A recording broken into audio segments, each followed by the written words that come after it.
Apply choice and chance to this. So let me show you what this means, okay? So this is median family wealth. So we take families. And we're taking averages here. This is all averages. So, I can explain the limitations of these data in a hot minute. But the gray is 1989 data, and the blue is 2013 data, okay?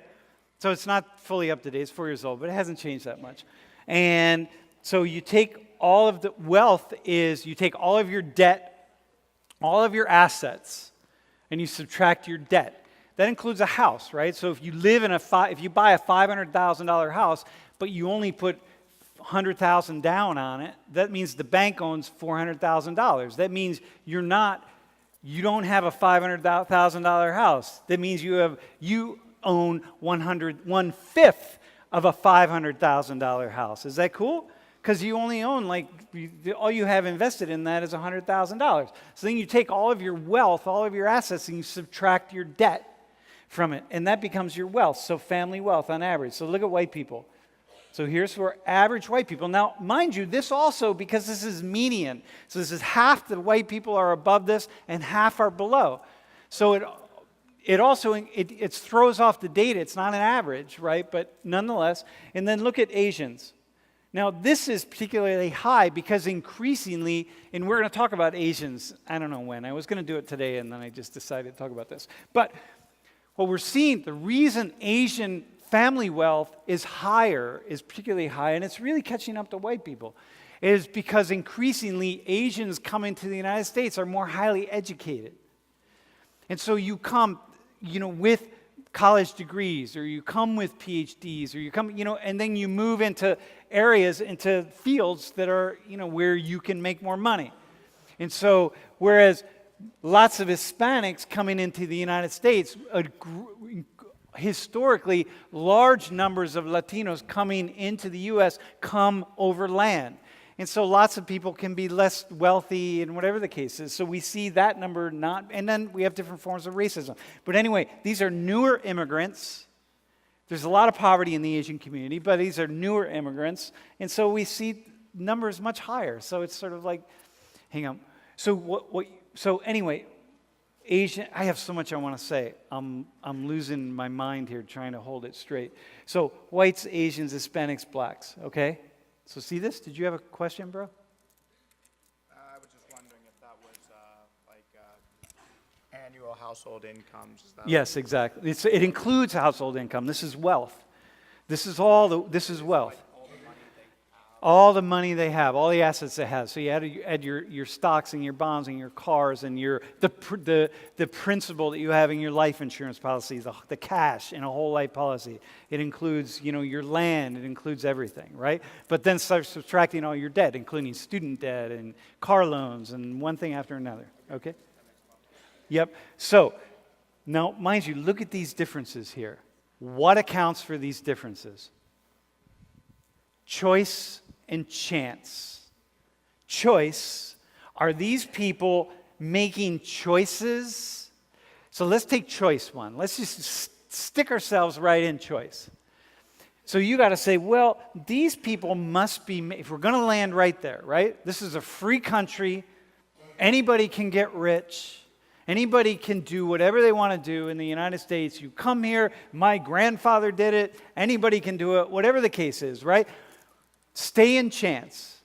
So these people, or choice, pardon me, these people must be making some kinds of choices to climb the ladder of upward mobility that these people aren't making. These people down here must be making some kinds of choices that are not allowing them to climb the ladder of upward mobility. There must be something going on with choices. They're back here, and these other people are climbing, choosing. What are they choosing? Must be something, right? It's got to be something. See, choice and chance. Or you come down to chance, come down to determinism, come down to factors and forces. So watch this, y'all, right? You got that, right? Did we get that? You got that, right? You got it? All right, man. Dude. Now, get stuck on the determinism stuff. A lot of people at the bottom down here, if you're at the bottom, whether you're poor and white, poor and Asian, poor and black, poor and Native American, poor and Latino or Hispanic, you're going to tend to come down here. You're not going to make the argument for choice because you're looking at your life and you're saying, come on, man. We're just like everybody else. We're working hard. Most poor people in the United States are holding full-time jobs. Most people aren't poor. Most people are not poor in the United States because they're just hanging out on their front porch, like drinking Genesee and smoking blunts or whatever they do. Like they're not doing that. They're working full-time jobs. So like you're not going to make the choice argument. You're going to come down here and make the chance argument. You're going to say, listen, no, there's things happening outside of us. There's structure, there's racism, there's discrimination, there's something that keeps us from going up. It's like once you start poor, it's really hard to move up the ladder of upward mobility. There are all these obstacles that get in the way, and it's really the rich people, they tend to give the best jobs to other rich people, and there are all sorts of factors and forces that come together, and da-da-da-da-da, right? Whereas these people down here, they are going to be less likely to make this argument, and you're going to be more likely to make this argument down here. Say, listen, why am I rich? Or why do I have more money? Because I obviously made choices to have more money, or my parents did, or my grandparents did. They didn't just get money because one day someone just came up and said, here, take all this money. You see, so if you have more power and wealth, you're going to tend to take this argument. You get that, right? You see it? You see how it works? Dudes, if I could just mind meld with you all something right now. Dudes, here. You want to be in the middle. Because both are right. But what happens is the reason you watch people on like the O'Reilly Factor, or who knows, CNN or Talking Heads, or somebody in some sociology class or whatever, you see people arguing with each other, it's because one's down there and one's down here. When it's all true, what you need to do is disentangle the ways in which these things are operating together. People down here, they are making choices. Sometimes the choices are really bad choices. And sometimes the choices are just the choices that they have to make to get on with things. Like, for example, people down here who don't go to college. And they don't go to college because they got to stay home and take care of their families. Or people down here who do go to college because their families say, listen, no matter what, you have to go to college. You have to go. Or the families who said, no matter what, what's going to happen is we're going to have nothing, and we're going to work 2 jobs and 3 jobs and kill ourselves by the time we're 60, but we're going to make sure that you go to a private school.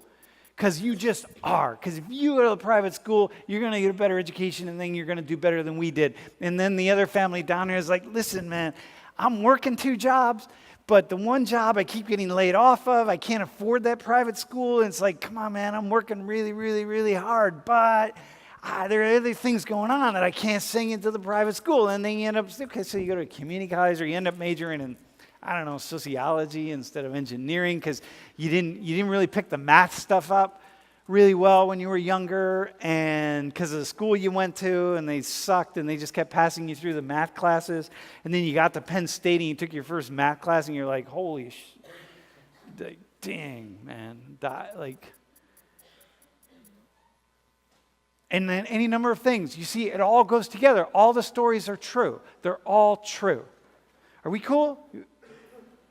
Dudes, if you get that, if you can just sit with that, first off, you just be so far ahead intellectually speaking, because you don't just get stuck in really dumb arguments, because you see the complexity of it all.